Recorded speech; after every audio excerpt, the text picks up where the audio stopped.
Tunjukkan mo, hey, hey, haba ng hijay,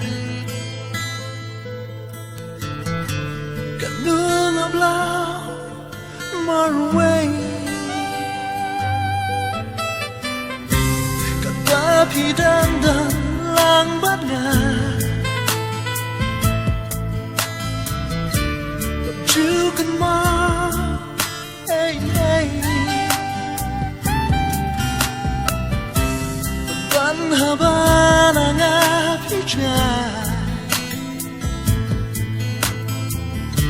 ganun ang blaw marway, nasaan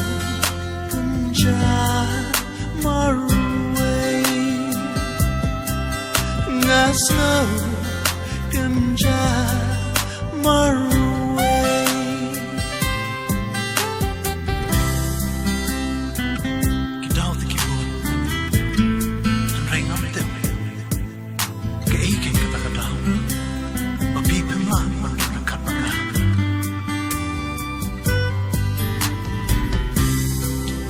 Kita banget juga mau na berkat marway umat rugi jauh hababannya pidang dan lang hajan